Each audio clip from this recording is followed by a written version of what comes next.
Hey guys, आज हम इस मंदिर को देखने जा रहे हैं जिसे तापरोहम मंदिर कहा जाता है, जिसका अर्थ है वृद्ध ब्रह्मा। आप वहां उस चेहरे को देखिए, यह ब्रह्मा का मुख माना जाता है। अब ब्रह्मा कौन है? ब्रह्मा को बुद्धि का देवता कहा जाता है, जो भूत और भविष्य को देख सकते हैं।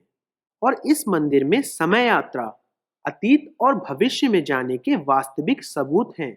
ये बहुत ही रोमांचक होने वाला है। चलिए चलते हैं। ओह, वो वहां है, वो वहां है। यहाँ आप इस अद्भुत नक्काशी को देख सकते हैं। एक डायनासोर के जैसा दिखता है, और किसी भी प्रकार का डायनासोर नहीं। यह एक स्टेगोसॉरस के जैसा दिखता है। यह एक प्रकार का डायनासोर होता है जिसकी पीठ पर ये प्लेट्स होती हैं। इसकी पीठ पर भी ऐसी ही प्लेट्स हैं। देखिए, 1, 2, 3, 4, 5, 6। देखिए ये कैसा दिखता है। डायनासोर जैसा ही दिखता है। जब हम एक स्टेगोसॉरस की रिक्रिएशन को देखते हैं तो समानताएं काफी चौंकाने वाली हैं। खास करके पीठ के ऊपर की प्लेट्स। हमारे पास इतने बड़े जानवर नहीं हैं। हमारे पास आज के समय में पीठ पर प्लेट्स वाले इतने बड़े जानवर नहीं हैं। ये लाखों साल पहले विलुप्त हो गए हैं। अब वैज्ञानिक रूप से इस नक्काशी का वजूद ही नहीं होना चाहिए। अगर मनुष्य पिछले 1 लाख वर्षों में विकसित हुए थे और डायनासोर 65 मिलियन साल पहले मर गए थे, तो कोई भी तरीका नहीं है कि मनुष्य ने इस मंदिर के निर्माण के समय एक भी डायनासोर को देखा हो। और देखिए, यह जीवाश्म या कंकाल नहीं है। यह सभी बारीकियों के साथ पूर्ण है। त्वचा, पूंछ, मांस और सब कुछ है। अतः मूर्तिकार ने वास्तविक जीवन में एक डायनासोर को देखा होगा। कुछ लोगों का तर्क हो सकता है कि प्राचीन निर्माताओं ने जीवाश्म को, हड्डियों को एक साथ जोड़ के इसे रिक्रिएट करके बनाया होगा। आज भी यह आसान नहीं है और इसके लिए उन्नत वैज्ञानिक ज्ञान की जरूरत होती है। अब इस नक्काशी के बारे में विशेषज्ञों का क्या कहना है? कई विशेषज्ञों ने इसे उकेर कर उजागर करने की कोशिश की है, क्योंकि यह न सिर्फ मुख्य धारा के विज्ञान के सामने मंडराता है, बल्कि मुख्य धारा के इतिहास और पुरातत्व के खिलाफ भी जाता है। पहली चीज जो उन्होंने आजमाई वह यह दावा करती है कि यह एक नई नक्काशी है, एक धोखा है जो कि पिछले 50 वर्षों में उकेरा गया है। जब भी किसी को कोई अजीब नक्काशी मिलती है तो मुख्य धारा वाले यह ढोंग करते हैं कि यह एक नई नक्काशी है, क्योंकि यह उनके प्रचलित मॉडल के अनुरूप नहीं है। आपको याद है, मैंने आपको हजारों साल पहले उकेरी हुई इस साइकिल को दिखाया था, और मेरे वीडियो के वायरल होने के बाद यह दावा करने वाले सैकड़ों ब्लॉग आ गए हैं कि ये एक नई नक्काशी है। भले ही यह साबित करने के लिए कोई सबूत नहीं है कि यह एक नई नक्काशी है।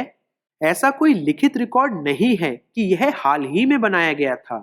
फिर भी सभी ब्लॉग दावा करते हैं कि यह नया है, क्योंकि यह मुख्य धारा के सिद्धांतों में फिट नहीं है। लेकिन जब उन्होंने कंबोडिया के इस तापरोहम मंदिर में उसी प्रपंच की कोशिश की, जब उन्होंने यह दावा करने की कोशिश की कि यह हाल ही में की गई नक्काशी है, तो वो हकीकत में उल्टा पड़ गया, क्योंकि कंबोडियाई सरकार के पुरातत्वविदों ने असल में ये पुष्टि की है कि ये वाकई में 12वीं शताब्दी में की गई एक प्राचीन नक्काशी है।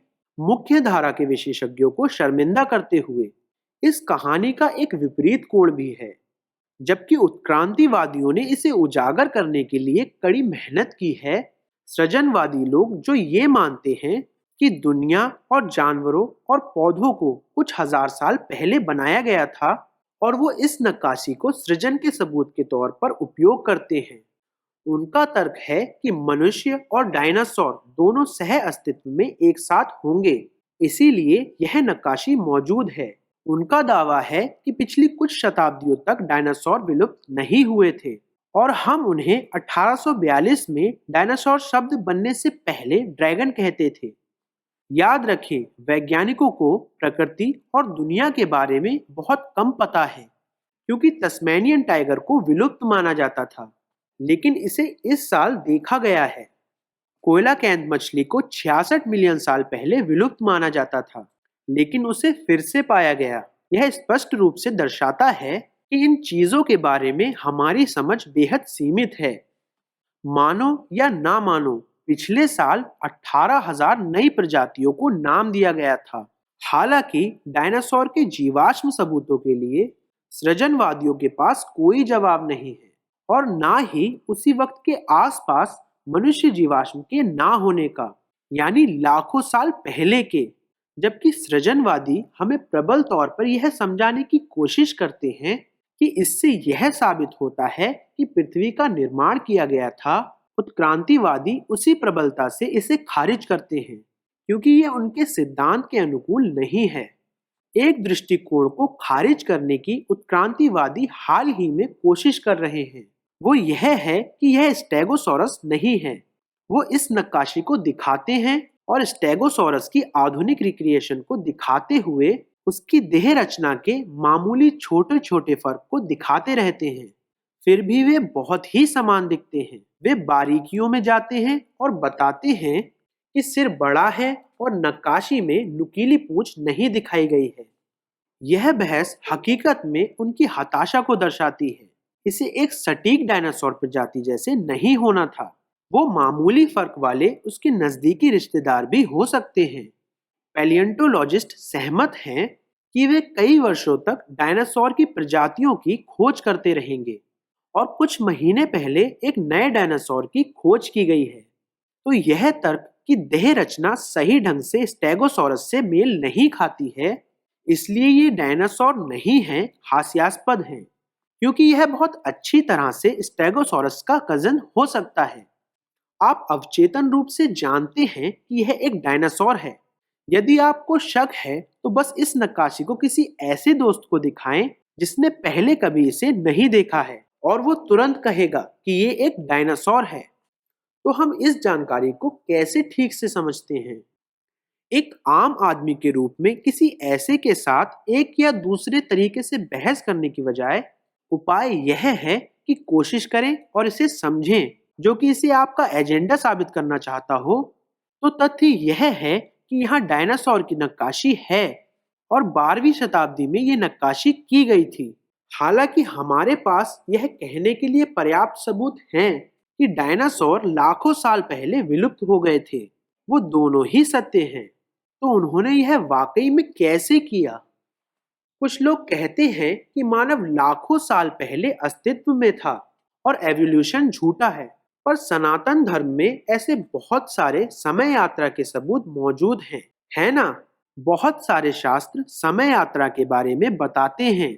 क्या यह संभव है कि मूर्तिकार समय यात्रा करने में सक्षम हो और वे डायनासोर को तराशने में सक्षम होंगे? वे अतीत में चले गए थे, उन्होंने डायनासोर देखा, वापस आए और इस डायनासोर को तराशा।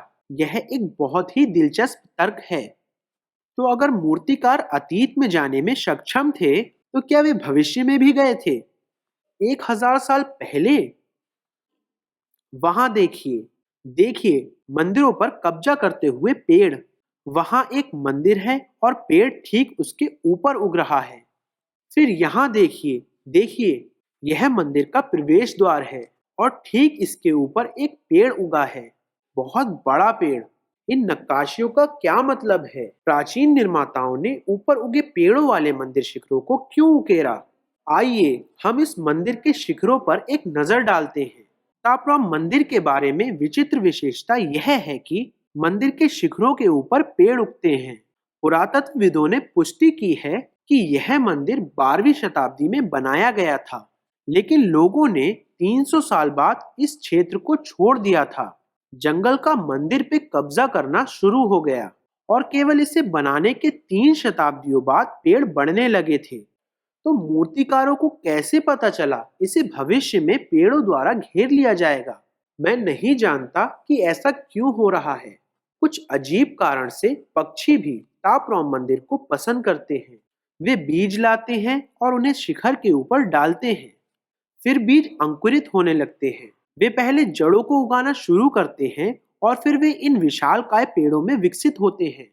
जब मैंने मंदिर जांचना शुरू किया तो मैं चौंक गया, क्योंकि मेरे आकार को देखो और उस पेड़ की जड़ों के आकार को देखो। असल में यह मेरे से अधिक मोटा है। और फिर उस पेड़ की ऊंचाई को देखो। मेरा मतलब है ये तो अजीब है। यही वजह है कि इस मंदिर का उपयोग फिल्म टॉम राइडर में किया गया था, क्योंकि इस मंदिर में पेड़ों की असामान्य वृद्धि हुई थी। अब यदि मूर्तिकारों ने समय यात्रा नहीं की थी, तो मूर्तिकारों को कैसे पता चला कि इस मंदिर को पेड़ों से घेर लिया जाएगा, वो भी उसके निर्माण के सदियों बाद। तो यहाँ आप देख सकते हैं कि ये जड़ें इस विशाल मंदिर को पूरी तरह से घेर रही हैं, ठीक वैसा ही जैसा कि हमने 1000 साल पहले की गई उस नक्काशी में देखा था। तो ऐसा प्रतीत होता है कि मूर्तिकार अतीत में चले गए। उन्होंने डायनासोर को देखा, लेकिन वहां नहीं रुके, लेकिन वे भविष्य में चले गए और नक्काशी की कि कैसे ये पेड़ पूरी तरह से इस मंदिर को घेर लेंगे। क्या प्राचीन निर्माता विशेष रूप से हिंदू समय यात्रा करने में सक्षम थे? क्या यही कारण है कि हम प्राचीन ऐतिहासिक विलुप्त जानवरों को देखते हैं, जैसे कि एंटेलोडोंट डायनासोर और सेवर टूथ कैट्स, इन प्राचीन हिंदू मंदिरों में? क्या इसीलिए हम इन भविष्यवादी नक्काशियों को भी देखते हैं, जैसे कि साइकिल और अन्य उन्नत उपकरणों को उड़ाने में सक्षम लोग? यदि समय यात्रा संभव नहीं थी, तो मूर्तिकारों ने पेड़ों द्वारा घेरे जा रहे मंदिरों को सही ढंग से कैसे उकेरा? वे किसी भी तरह से ये जानते होंगे कि यह मंदिर भविष्य में पेड़ों द्वारा घेर लिया जाएगा। मुझे उम्मीद है कि यह वीडियो आपको पसंद आया होगा। मैं प्रवीण मोहन आपसे बहुत जल्द मिलूंगा। बाय।